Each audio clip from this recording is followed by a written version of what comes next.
Burnout. It's a hot topic these days. Really didn't intend that pun. There's a new focus on mental health and corporate wellness that is causing people to pay attention to the apparent increase in burnout among their employees. Now, in thinking about this, I wondered, is burnout really increasing, or is it that we're finally paying more attention to how employees feel? I've concluded that it's a bit of both. Burnout has always happened. I can attest to that personally, having experienced it several times in my career. And there is a very welcome increase in attention to employee well-being, or lack thereof. And there truly is an increase in burnout in today's working environment. So in this video, I'm going to dig into what I believe is one of the key factors of that increase. And who am I to be talking about this? I'm Judson, and I'm a change leadership expert offering consulting and training for companies who want to create successful change in a humane and sustainable way. I also offer workshops and keynotes on change and change leadership. So if you have a conference or a company leadership program that could use this work, please leave a comment down below or reach out through my website. The link for that is down below in the video description. Okay, so why is there apparently such an increase in burnout? Is it just the extra attention, or is there something else going on? Like I said, yes, the extra attention does mean that more burned out people are being noticed and cared for. And this is key, the astonishing rate of change, the change that we have no control over, is creating what I'd call ideal conditions for people to burn out.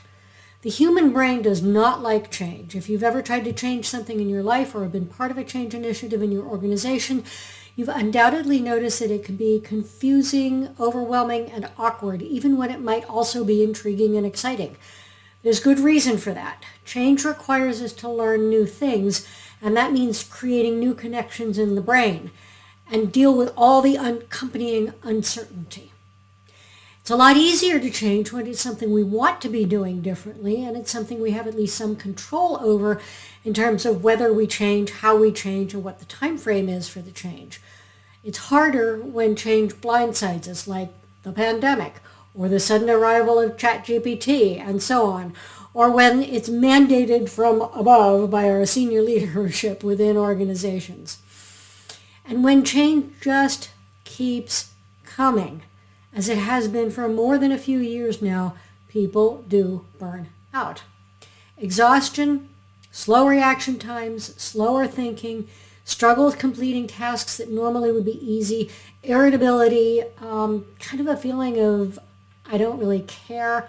These are just some of the signs of burnout. So, okay, you're probably thinking, okay, but what do we do about it?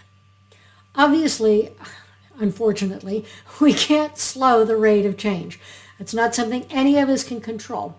There are going to be new things coming at us all the time. What we can do is learn how to manage ourselves and our employees in ways that help mitigate some of the impact of change. We can be aware that we humans are emotional creatures, and emotions are a big factor in how we respond or react to change. In an environment where people, leaders especially, understand that these emotions are present and they take the time to acknowledge and respect the emotions, people will handle change better and be less likely to burn out.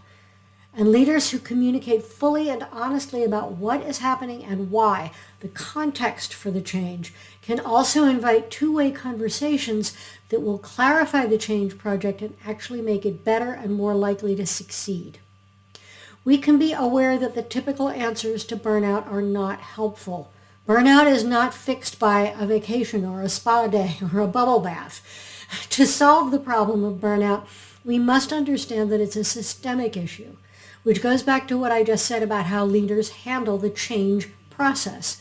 Leading change isn't about the planning or the timeline or the resources. That's all managing change, necessary, not leading change. Leading change is about understanding how our brains react to change, how our environment, physical, mental, and yes, emotional, tends to keep us firmly in the status quo, and how our sense of identity as individuals and as a company must be honored, or we risk losing engagement and momentum.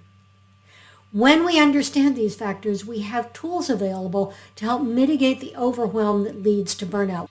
We can slow down just enough, not in ways that impact the timeline for the change, but in ways that allow us and our people to learn what we need to know, shift perspectives, update the environment, and acknowledge the ways that identity is a part of the change, and this is super important, how identity will be retained and maintained even as we and our organizations go through the change. This is a lot to understand, and this short YouTube video isn't anywhere near enough to give you more than an outline. But I suggest that as you think about a change you want to undertake or consider a change that your company is currently undertaking, you also think about how these factors, the way our brains react to the uncertainty of change, the ways in which our environment, which can include anything from technology to how our offices are laid out, to the company culture and a lot more, tends to keep us rooted in the status quo, and the ways in which we need to remember the aspects of how our identity will stay the same and understand what aspects of our identity will need to shift as we go through the change. Okay, that's it for this video, and as always, please leave your questions and aha moments in the comments. I always come back to answer.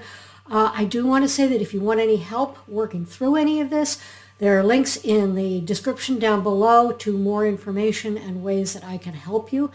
If you're not already subscribed, what are you waiting for? Click subscribe, click the bell to be notified when I release a new video. And meanwhile, go forth, consider these 3 essential factors of change leadership. See what you can do to be a true change leader for yourself and your people. Take care.